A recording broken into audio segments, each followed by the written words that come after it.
Hello and welcome to another mini training episode. Um, as I talked about last time, throughout the month of May, I will be sharing some simple to use tools that you can implement to feel better in honor of it being both Mental Health Awareness Month and my birthday month. So today we are going to look at some ways to I was going to say turn a negative day into a positive day, but I think it's really important that I caveat this because I am not about putting silver linings on things that are hard or avoiding hard feelings or difficult times, because I think that going into the hard feelings and feeling the stuff is actually the way out of that difficult stuff, right?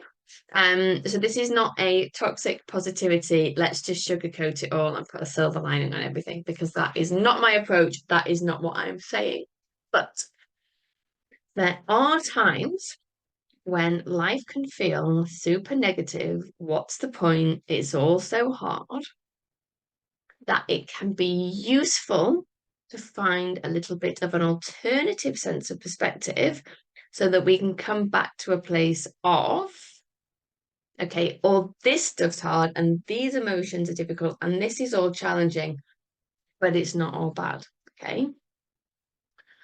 So, a couple, again, really simple, really basic, going back to the basics this month, tools that you can use to just put a slightly different spin on things are gratitudes and three good things. So we'll start with gratitudes.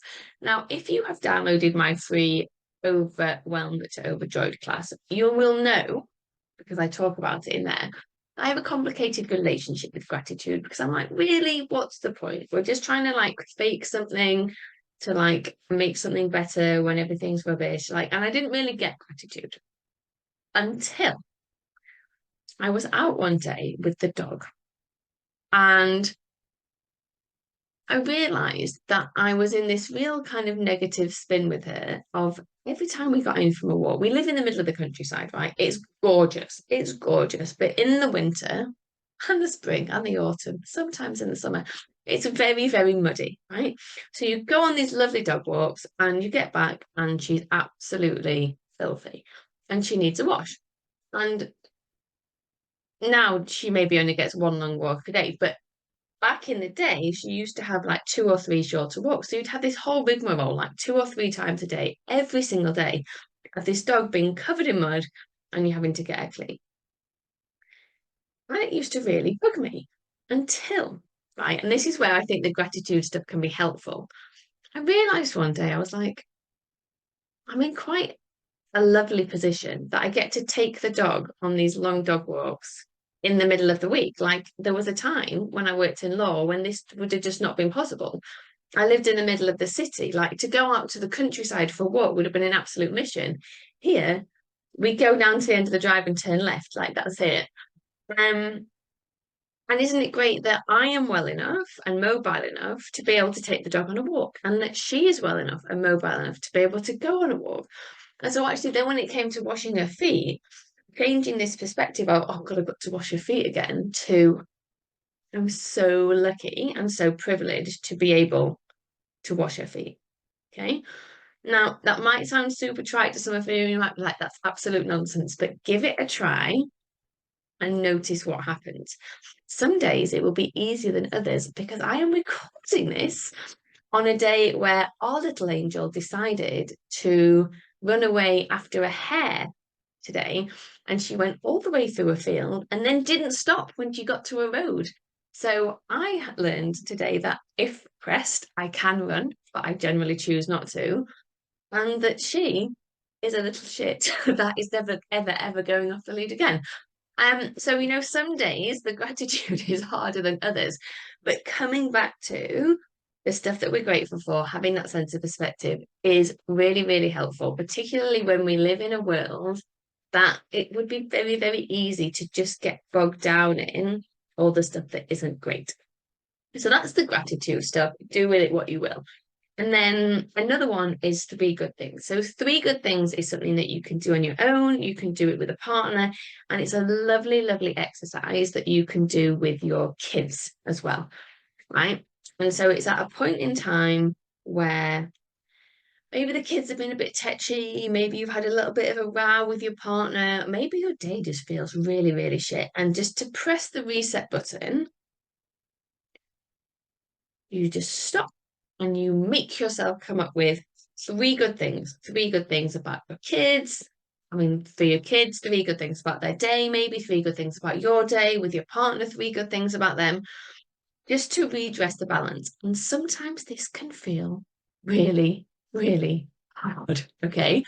But it's so, so helpful. So the examples I used to give when I used to live and work in London, where say you got up in the morning and the tube ran on time and you got a seat, and then you got into London and you went and bought your coffee, and the barista actually made your coffee as you wanted it. And then you got into the office and there were no fires to fight and it was just all okay. Like they could be three good things to be like, actually, that was all pretty good.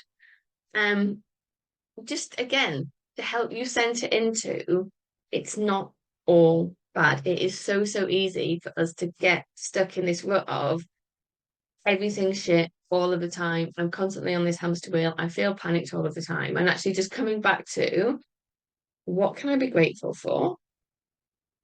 What are three good things? And three good things in the middle of an argument, if you can both be regulated enough to do it, is an absolute game changer. And actually, at the weekend, we'd had a bit of a, it wasn't really an argument. We'd had a disagreement. It probably was an argument. And I said to Nat, I was like, should we tell each other nice things about each other to like redress the balance a bit? He went, yeah, go on, then you go first. And I sort of sat there quietly. And he went, shall I tell you some good things about me to help you out? And it was so lovely because he sat there, because he's used to this game now. And he sat there and he just reeled off a load of really good things about himself. Um, which was fun for me because I mean it was lovely, but also it was quite funny. But also it was good for him because he had that level of self-esteem to be like, well, no, like this is why you want to be grateful that we're together. Um, and it was really, really lovely. So they are the two takeaways from this mini episode. Look for things to be grateful for, not in a like forced way, but just sometimes it's helpful. And three good things, either on your own, with your other half, with the kids is great. I mean, I guess you could use it in a workplace environment too, but I don't know that like enforced fun is that helpful in a workplace environment, but maybe give it a go. Let me know how you get on. So I hope that this was super helpful. And as I said at the start, I'm doing these mini episodes this month because it is Mental Health Awareness Month. And it is a topic that is close to my heart, having been signed off work with stress and burnout back in 2018. And I would love to invite you to a free class that I am doing on Wednesday, the 15th of May at 4 p.m. UK time, which is 11 a.m. Eastern. The class is called Feel Your Best Inside and Out, and I will be teaching you some real simple, easy to implement, but potent, powerful tools that you can use to feel better all year round. The theme for Mental Health Awareness Month this year is movement. And if you don't know, I am a trained somatic practitioner. So I use somatic work, which is just working with the body as well as talking about stuff in my work. So we will do some gentle somatic exercises, nothing crazy. You can do them all sat on a chair or on a sofa or in your bed or whatever, wherever you want to join the call from. And because mental health is not just important in May, you will get lifetime access to that class. So anyone that signs up, when you get the class recording, you will have lifetime access to that. So you can tap into it whenever you want. Now, obviously not everyone will be able to make it live. That is no problem. If you sign up, you will get a replay. But everyone who does come live, everyone that comes live will be given free access to one of my paid classes. And there are also other free prizes up for grabs, which include a month in my About Time membership and one-on-one coaching with me. So it will be a fun class full of lots of things, lots of giveaways, and I hope to see you there. Sign up link below. Take care. See you soon. Bye.